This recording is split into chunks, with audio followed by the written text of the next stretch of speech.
Olá, pessoal! Como vocês estão? Meu nome é Suiane e agora nós vamos dar continuidade ao curso, trabalhando com a aula de órgãos das plantas. Quando a gente pensa nas plantas, nós já conversamos um pouco sobre a importância de estudá-las, como conhecê-las, as funções, né? Como despertar esse interesse dos alunos. E agora nós vamos continuar aí pensando sobre como essa planta ela é composta, né? Quais são as partes dela, entendê-las um pouco melhor. E aí a grande questão é: quais são as partes principais de uma planta? Né? Às vezes os alunos olham e não conseguem compreender muito bem quais são. A primeira divisão que nós temos dessas partes da planta são entre órgãos vegetativos e órgãos reprodutivos. Órgãos vegetativos são aqueles que estarão compondo a planta em um momento em que ela não esteja se reproduzindo, certo? Nesse caso, nós temos as folhas, o caule e a raiz, cada um com suas funções, e nós já vamos adentrar um pouco mais. Em relação aos órgãos reprodutivos, nós temos a fruta, fruto, nesse caso, né? E aí a gente já vai entender por que fruto e não fruta. E flor, né? É uma outra parte importante da planta e que está relacionada à sua reprodução, tá? Lembrando, pessoal, que nós só veremos flor quando nós estivermos falando de angiospermas, tá bom? E fruto também. Nós poderemos ter sementes nos outros grupos, mas pensando a grosso modo, e esse é um detalhe que é importante a gente lembrar aos alunos, se eles já tiverem visto na ordem que nós estamos vendo aqui, se eles já tiverem visto os grupos anteriores. E aí nós vamos começar essa aula de baixo para cima, ou seja, primeiro nós vamos falar das nossas queridas raízes, né? Então, o que é uma raiz? As plantas, elas normalmente vão estar abaixo do solo. Então, a raiz é um órgão aclorofilado, lembra do detalhezinho do A, ou seja, ele não tem clorofila, então ele não faz fotossíntese. Ela é essencial para a planta, já que ela vai fazer todo o trabalho de absorção de água e nutrientes disponíveis no solo, né? Além de trazer essa fixação e essa estabilidade para a planta. Além dessa função, algumas raízes elas podem servir como reservatório estratégico. Quando a gente pensa lá naquelas plantas que estão no mangue, né? Se alguém aqui, assim como eu, mora em uma área perto de praia, é interessante. A gente pode pensar, talvez, em uma aula prática que leve as crianças e que a gente consiga perceber essa diferença. Nesse caso das raízes submersas, elas poderão ter uma função aí de armazenamento de ar, né? Para que a planta consiga depois retirar e produzir a respiração e sem sofrer grandes danos. Além disso, ela também pode armazenar alguns nutrientes e então a raiz, sem a raiz a planta ela não consegue se sustentar, se fixar, na verdade, e ela também não vai conseguir absorver esses nutrientes e água que são essenciais para a sua sobrevivência. Existem alguns tipos diferentes de raiz. Nós podemos ter essa raiz axial, ax vem de eixo, né, principal, ou seja, que ela tem essa parte principal aqui bem definida, com os seus iniciais pelos aqui do lado para absorção. Nós podemos ter uma raiz fasciculada. Aqui nós não conseguimos perceber esse eixo principal, né? Ela vai se dividindo, né, ramificando. Esse tipo de raiz, ele é essencial para aumentar a absorção, então normalmente ela vai estar presente em plantas que necessitam de uma grande quantidade de água, né? E aqui também nós temos a raiz tabular, que o próprio nome já diz, vem de tábua, né? Que ela tem essa função de sustentação. Então ela vai crescendo ao lado ali do tronco e muitas das vezes, inclusive acima do solo, e permite essa fixação e essa estabilidade da planta, auxiliando assim a nossa próxima parte a ser avaliada, o caule, né?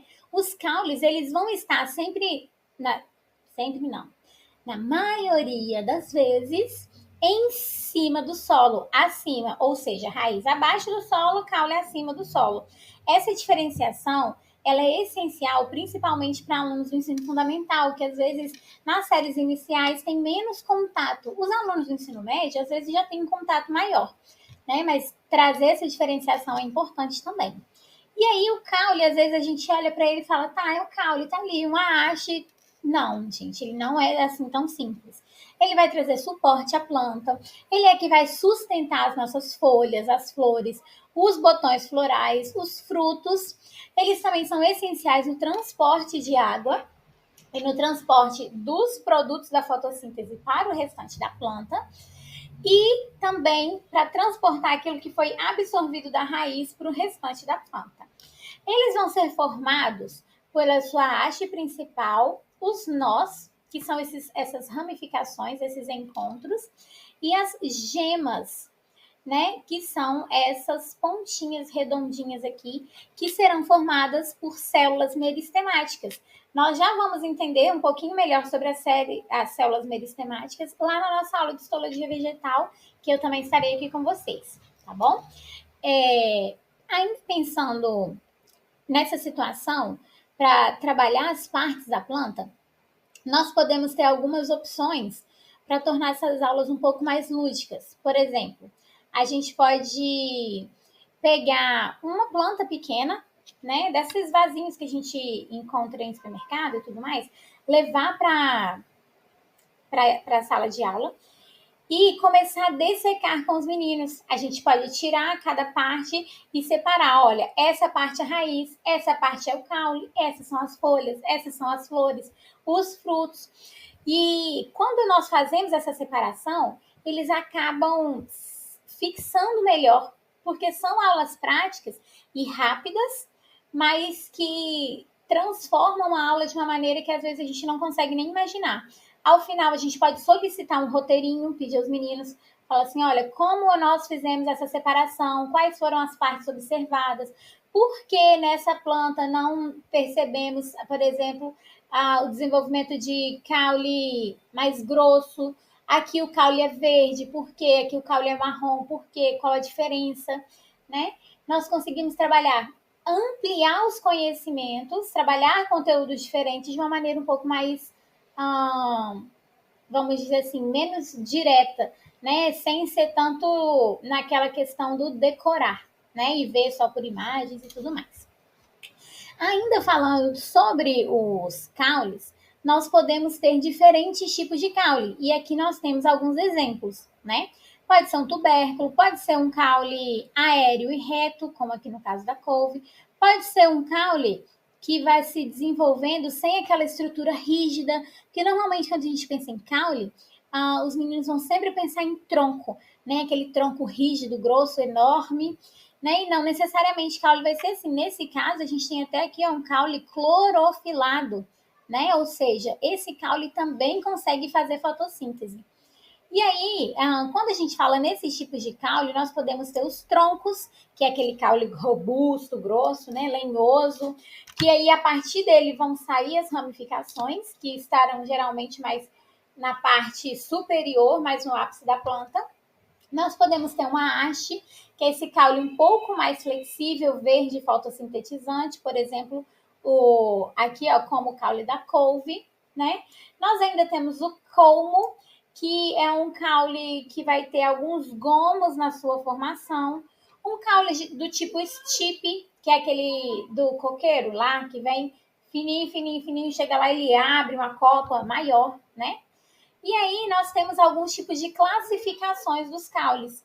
E aí, em relação à classificação ao habitat, eles podem ser aéreos. Dentro dos aéreos, nós temos os eretos, como esse exemplo, os rastejantes, quando a gente pensa lá na melancia, né? E ainda o aéreo trepador. Nós podemos ter caules também subterrâneos, que aí nós temos o tipo rizoma, como é o conhecido lá da bananeira, né?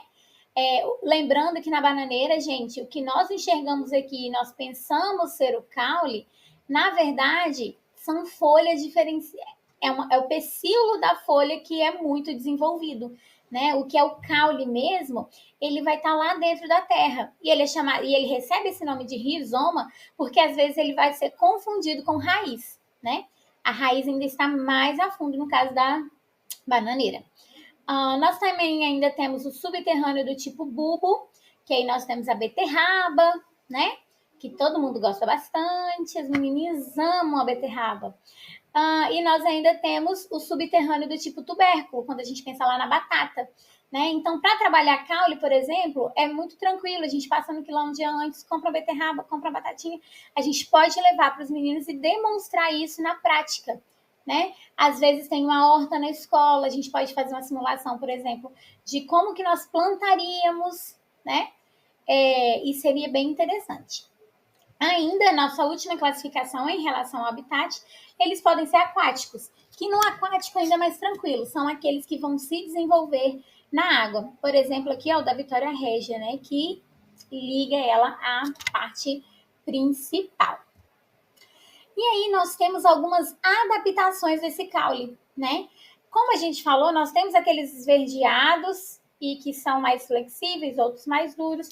E os caules, eles podem sofrer diversas adaptações.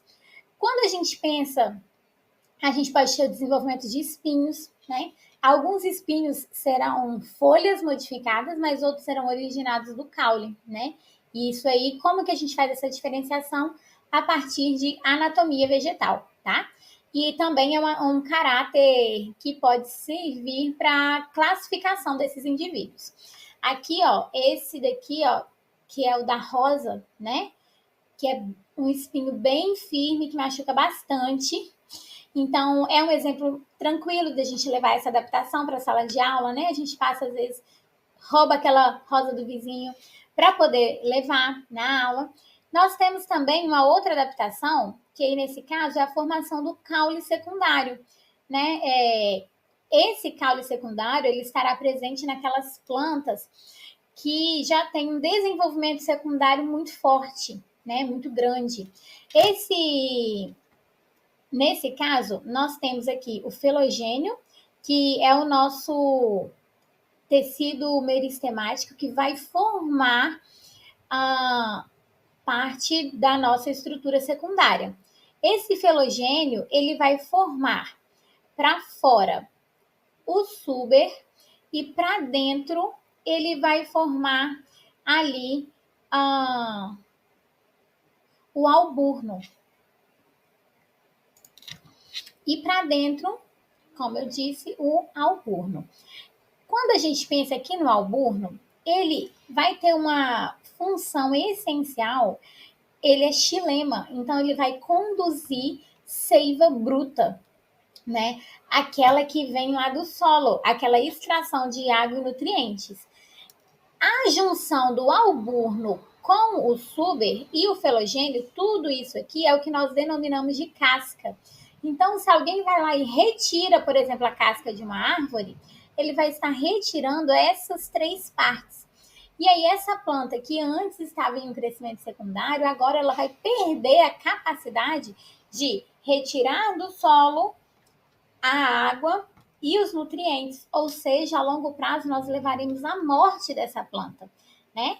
E mais internamente nós teremos aqui, ó, formando a medula, né, o centro desse tronco, o cerne. Ele é formado por xilema secundário e nele nós vamos ter já um tecido quase morto, né?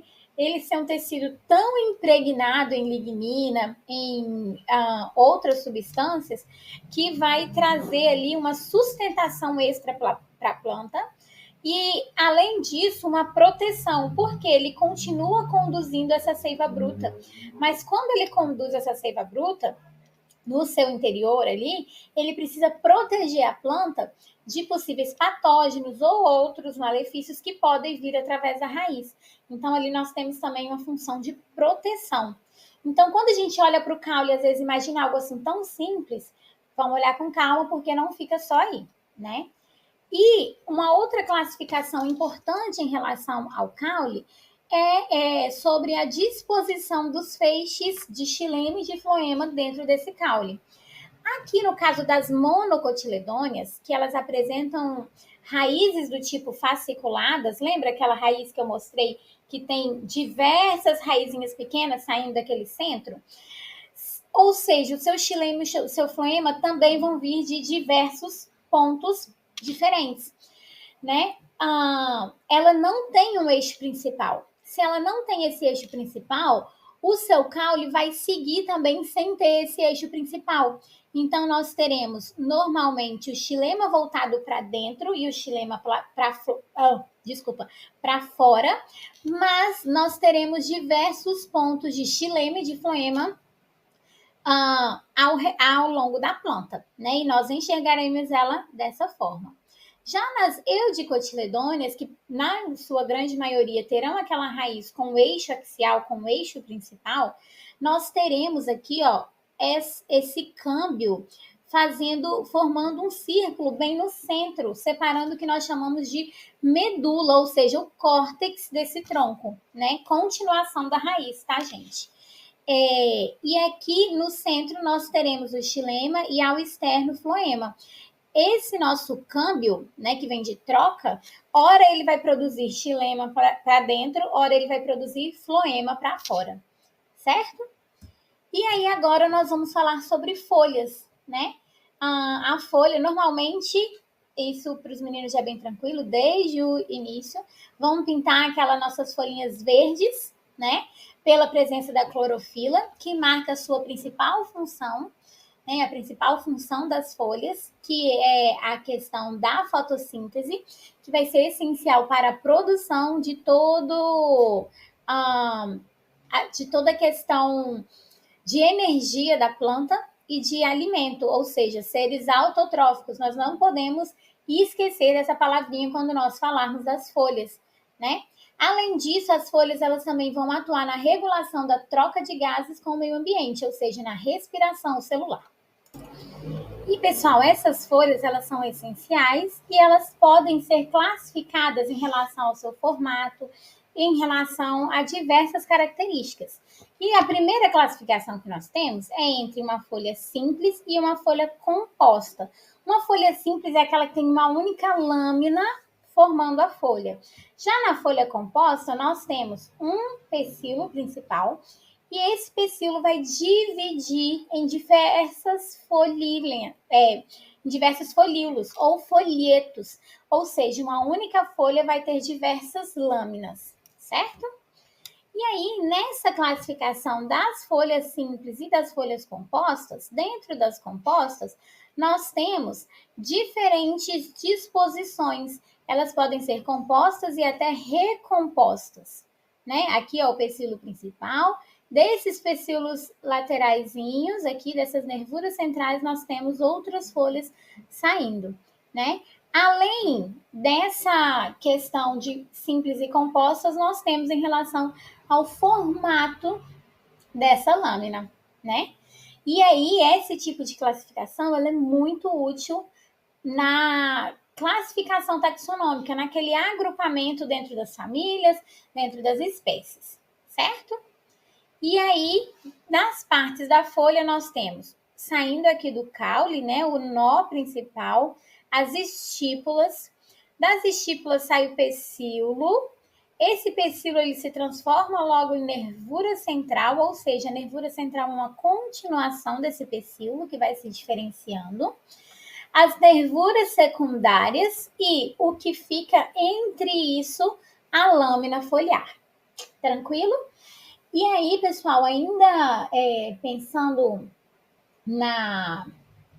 nós podemos pedir aos alunos, depois de, a gente explicou, mostrou o que são folhas compostas, o que são folhas simples, podemos mostrar os diferentes formatos e fazer um desafio. Falar, na próxima aula, um grupo vai trazer folhas compostas e recompostas, nós podemos pedir para que eles reúnam essas folhas, levem para a sala de aula e nós faremos juntos a classificação. Nós temos diversos livros e materiais que nos ajudam nessa classificação. Inclusive, vou disponibilizar no material de vocês alguns que podem ser utilizados nessa prática para classificação das folhas, né? é uma prática simples, rápida, mas que também pode ser bastante interessante para os meninos. E aí, principalmente do ensino fundamental. No ensino médio, às vezes, a gente fica mais corrido, né? Mais difícil levar esse tipo de prática, mas também pode ser bem interessante. E agora nós vamos falar da nossa querida flor. As flores, elas são caracterizadas pelas suas pétalas coloridas, né? Normalmente elas vão ter uma grande concentração de substâncias voláteis, né? Que vão caracterizar aí esses cheiros, essas fragrâncias, algumas agradáveis, outras não, né? E aí, essa é a forma delas de atraírem os polinizadores, né? Como os insetos e os pássaros, que vão atuar carregando o pólen de uma até a outra, né? E aí, essa transferência de pólen é o que vai estar relacionado à reprodução. Então, quando a gente pensa na flor, nós vamos fazer essa associação direta com a reprodução. Mas nós pensamos em flor e vem sempre uma ideia muito clara na nossa cabeça do que seria a flor. Mas às vezes ela é um pouco mais confusa que isso, né? Por exemplo, aqui no girassol, onde está a flor do girassol? Né? Na verdade, o que nós chamamos aqui de flor é uma inflorescência composta, né? Nós temos aqui o girassol, que ele pertence à família Asteraceae. Essa família ela é caracterizada por ter inflorescências especializadas, que nós chamamos de capítulos, ou seja, a flor ela é toda essa parte central, né, onde nós temos florzinhas bem pequenas.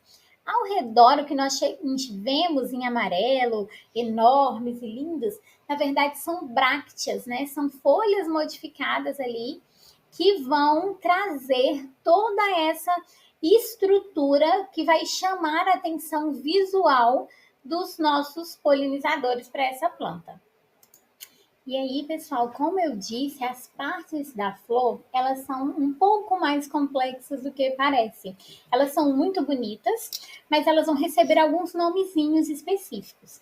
Nós vamos começar aqui falando da sua parte geral, né? Nós temos o pedúnculo, que é onde vai se fixar a flor ao caule. E depois nós temos o receptáculo, é onde tudo vai estar encaixado, formando aquela flor. E depois nós começamos aqui com o pistilo. O que é o pistilo? É a parte da reprodução feminina da planta.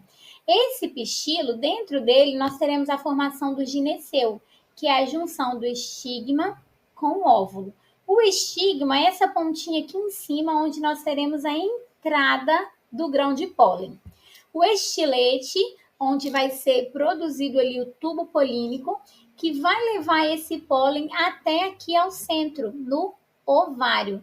E dentro do ovário nós temos o óvulo. Então, aqui, ó, tudo vai formar o tubo polínico, o pólen vai entrar e chegar aqui, ó, no ovário, onde nós efetivamente teremos a fecundação da planta. Essa planta que nós estamos apresentando, ela apresenta tanto a estrutura masculina quanto a estrutura feminina. O conjunto da estrutura masculina é chamado de estame, que é formado pelas anteras, aqui ó, onde nós temos a liberação dos grãos de pólen, e o filete, que é onde essas anteras são fixadas aqui ao receptáculo, certo? Além disso, nós ainda temos as sépalas, aqui embaixo, ó, essa estrutura pequenininha, e as pétalas, como nós já conhecemos. O conjunto dessas sépalas é chamado de cálice e o conjunto das pétalas é chamado de corola. Nesse caso, o que é mais tranquilo para a gente trabalhar, tanto com o ensino fundamental quanto com o ensino médio, é quando a gente faz uma dissecção em sala de aula. E uma das plantas mais utilizadas para isso é o hibisco. Porque o hibisco é uma planta, é uma flor grande e que eles conseguem visualizar a grande maioria dessas estruturas, né? E aí nós conseguimos trabalhar mesmo sem a estrutura de microscópios, né? Pelo menos essas estruturas grandes e visuais, como por exemplo as anteras, o estigma, o estilete, e nós conseguimos apontar onde fica o ovário, nós mostramos o receptáculo, então assim, torna tudo muito mais fácil. Além disso, tem uma outra atividade que nós vamos preenchendo.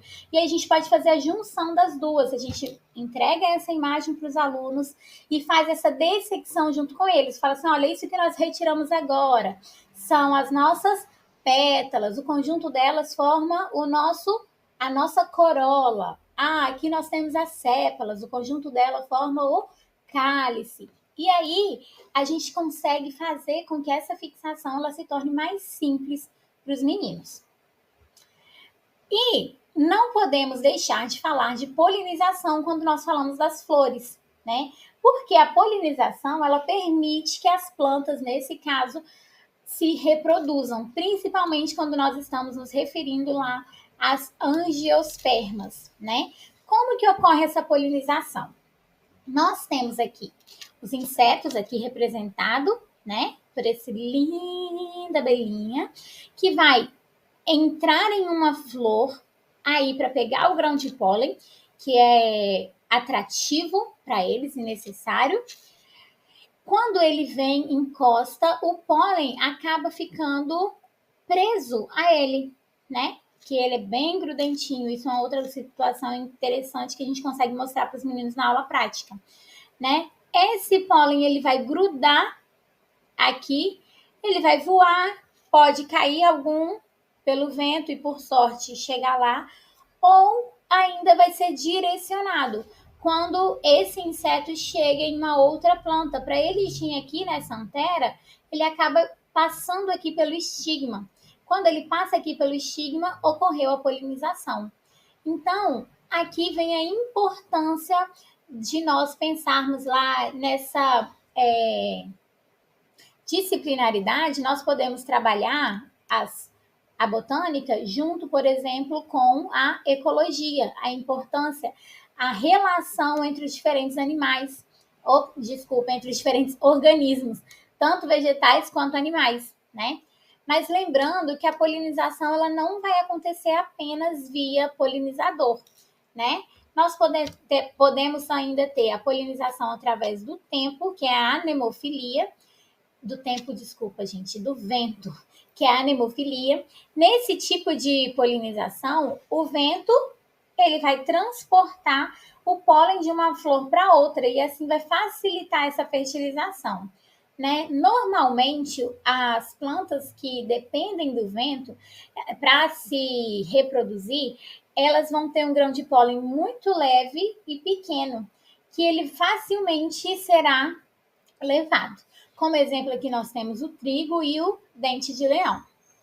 Aí, pelos insetos, essa polinização pelos insetos, ela é chamada de entomofilia, né? E aí, nesse processo, nós vamos ter abelha, borboleta, joaninha e outros insetos que poderão fazer esse transporte do pólen, como foi ilustrado anteriormente, né? Esse tipo de polinização, ele normalmente está associado a plantas que possuem flores. Porque essas flores, no grão de pólen, vão ter o que a gente chama de recompensas que vão atrair esses insetos. E aí, gente, a partir dessa fecundação das flores, nós teremos a formação de frutos e sementes. Então, nós teremos aqui o fruto. E aí, lembrando, lá do primeiro slide que estava fruta, eu falei, nós vamos entender por que é fruto e não fruta. Fruta é aquilo que a gente come, né? Mas nem sempre a nossa fruta vai ser um fruto. Por quê? O fruto são as partes das plantas que contêm a semente. Eu só posso chamar de fruto aquilo que está envolvendo a semente. Se eu não sou um envoltório da semente, um envoltório ali direto, mas nós comemos isso, a gente já não chama mais de fruto, nós chamamos de fruta.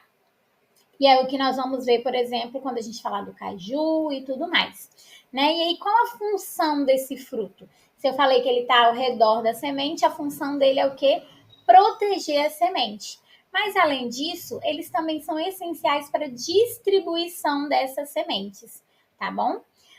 Eles também vão servir de alimento para os animais, né? Eles podem ter um sabor aí doce ou ácido e eles podem ser consumidos crus ou cozidos. Quando a gente fala de frutos, é interessante nós pensarmos o seguinte: nós temos o fruto envolvendo a semente. Nós falamos agora há pouco sobre a polinização, essa necessidade da planta de cruzar o grão de pólen com o óvulo para que nós tenhamos a formação do nosso fruto. Nós já tivemos a formação desse fruto, mas para que esse fruto ele se disperse, para que essa espécie ela tenha um sucesso, né? Nós precisamos dispersar esses frutos. E aí vem uma outra característica interessantíssima. Nós falamos lá atrás que as flores, elas têm toda essa função também atrativa para os polinizadores, né? Os frutos ainda mais. Por exemplo, eu tenho um fruto eu tenho uma semente que ela é muito resistente e ela precisa passar, por exemplo, por um trato intestinal de um animal para que ela consiga germinar aquela semente ali. Então, esse fruto precisa ser atrativo para que esse animal coma o fruto e então libere a semente. Esse animal, ele também vai andar longas distâncias. Então, nós conseguimos ter frutos de uma árvore que estava aqui sendo levada a quilômetros de distância.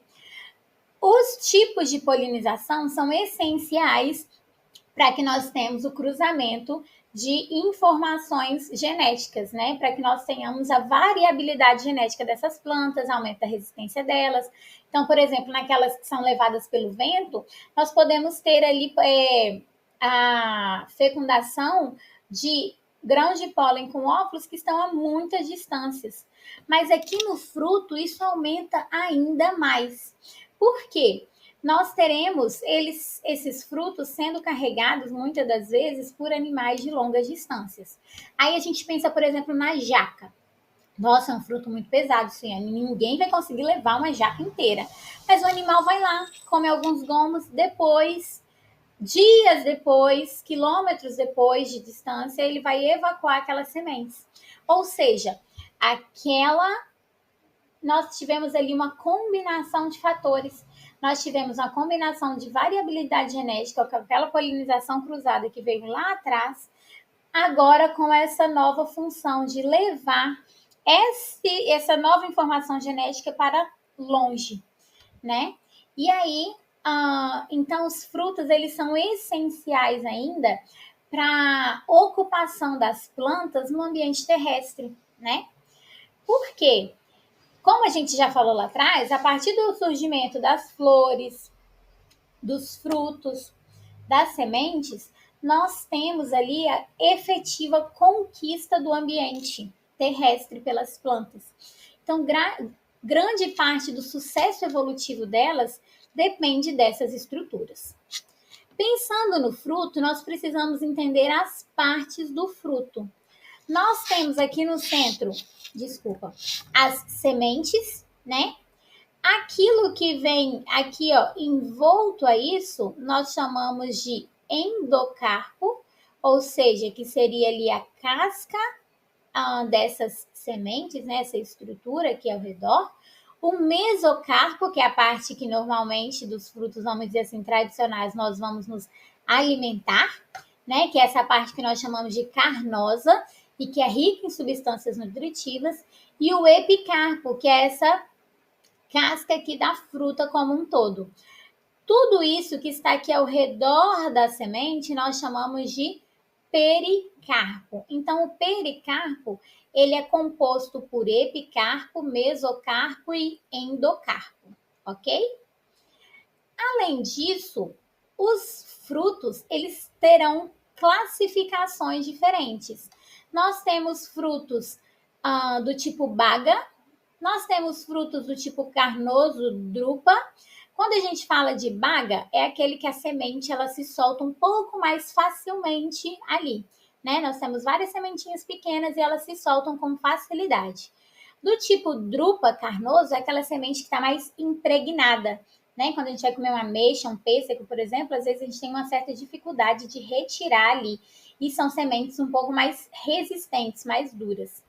Nós temos aqui do tipo múltiplo, né? Às vezes a gente olha para o abacaxi e pensa que isso aqui tudo é uma única semente, né? Um único fruto, mas não. Cada coisinha dessa aqui é um fruto, né? Nós temos frutos do tipo seco e do tipo deiscente, mas eles também podem ser indeiscentes, né? Agora nós vamos ver um pouco mais a fundo essas classificações. Os frutos, eles podem ser secos ou carnosos. Nos frutos secos, os pericarpos, né, que é essa estrutura, lembra que eu falei o pericarpo, que é formado por mesoendo e epicarpo, eles são pobres em água. É o caso, por exemplo, das castanhas, né? E aí, geralmente, essas substâncias nutritivas, elas vão estar dentro da semente, e aí nós comemos as sementes. Por exemplo, noz, certo? Nós temos ainda os frutos carnosos, que os pericarpos, ou seja, aquilo que está recobrindo ali a semente, é rico em água, são substâncias nutritivas, e é normalmente aquelas que nós nos alimentamos ali dos pericarpos. É o que acontece com a maçã, com o limão, a pera, né? E ainda, os frutos eles podem ser classificados em deiscentes ou indeiscentes, que essa classificação é de acordo com a liberação da semente. Aqueles frutos deiscentes são aqueles que se abrem e as sementes são expostas e liberadas. Essa abertura ela pode ser uma única, como nós vemos aqui no caso da ervilha, ou ela pode ser dupla, né? Isso aí também é um caráter taxonômico. Ou ainda nós temos frutos indeiscentes, aquele que o pericarpo, aquela estrutura que reveste a semente, ele não se abre. Para que a semente seja acessada, nós precisamos ali ter aquele pericarpo sendo retirado para a saída das sementes. Normalmente é o que a gente vê na maçã, né? E aí nós podemos ter a relação dessas características. Normalmente os frutos secos, eles estão associados a frutos deiscentes, frutos secos e deiscentes, mas não necessariamente isso está totalmente atrelado, tá? E eles também podem ser classificados, os frutos, né, de acordo com o número de sementes, que eles podem ser frutos monospérmicos, ou seja, mono de uma única semente, como é o caso aqui do abacate, ou polispérmicos, que aí nós temos várias sementes em um único fruto, é o caso da laranja, do melão, do tomate, né? Então, quando a gente pensa, por exemplo, na laranja, no limão, ele é polispérmicos e também carnosos. Então, aí a gente tem a associação dessas classificações.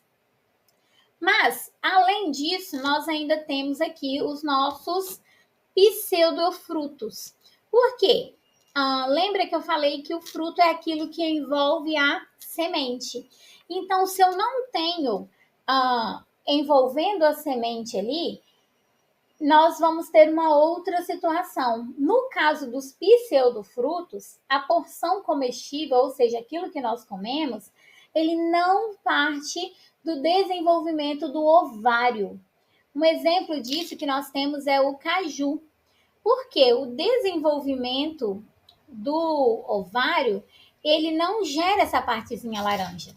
Essa parte laranja é um desenvolvimento do pedúnculo, o local de fixação da nossa flor, né? É uma hipertrofia do pedúnculo floral.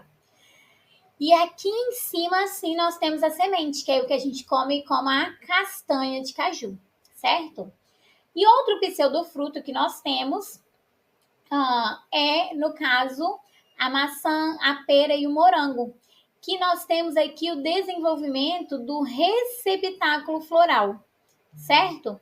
E aí, por isso, aquela classificação anterior, quando a gente fala dos frutos, deiscentes, indeiscentes, carnosos, nananã, eles ainda vão se aplicar aqui em relação a alguns pseudofrutos, certo? No morango, tudo isso aqui que a gente come, na verdade, é o receptáculo floral. E os frutos efetivamente são esses pontinhos. Então, ao pensar nisso, a grande estratégia do que nós chamamos em sua grande maioria de fruta é o quê? Ser atrativo para a dispersão dessa espécie, para que essa espécie ela seja levada para mais longe. Quando a gente pensa aqui nos frutos, nas frutas, é muito interessante a gente continuar com a ideia das práticas. Por quê? Nas práticas, os meninos eles ficam muito curiosos e eles conseguem também levar. A gente pode pedir que eles levem as frutas, nós não precisamos levar todas, né? Às vezes é interessante nós formarmos um quiz, né? Tipo, a gente monta uma apresentação de slide com as fotos dos frutos e das frutas, aquelas que nós temos certeza da classificação, e a gente pergunta para eles, fala assim, isso aqui é um fruto ou não é um fruto? Isso é uma fruta ou não é? Né? Porque quando nós pensamos dessa forma, a gente acaba levando uma curiosidade dos meninos. Além disso, a aula ela se torna menos cansativa, ela se torna mais atrativa e as coisas ficam bem mais tranquilas para ambos, tanto para nós quanto para eles. Essas dicas estarão todas lá no material que nós vamos deixar para vocês. O guia de classificação das folhas também. E aí, pessoal, eu já estava me esquecendo de uma coisa muito importante, que é falar com vocês sobre o meu caderno de folhas. Esse material também vai estar disponível para vocês, junto com os slides e as outras atividades que nós sugerimos e passamos, né, aqui durante a aula. Nesse meu caderno de folhas, é uma atividade principalmente voltada para as crianças do ensino fundamental. E nela, nós conseguimos ativar a participação deles de uma maneira bem efetiva, porque eles podem tanto colar folhas ou desenhar, imprimir desenhos, né? Isso aí fica a critério do que vocês combinarem com eles. Eles podem fazer um levantamento dessas folhas perto da sua casa, aquelas com quem a avó usa, coisas assim. Além disso, eles vão poder representar lá a suculência, a textura, a cor, né? E eles também vão conseguir apresentar o que eles acham, o que eles consideram de cada tipo de folha. Então é bem legal mesmo. E aí vocês podem conferir isso tudo lá na pastinha, tá bom? Agora sim, me despeço de vocês. Foi um enorme prazer. Muito obrigada pela atenção, terem acompanhado aqui até o final, né? E nós nos vemos na próxima aula. Beijo!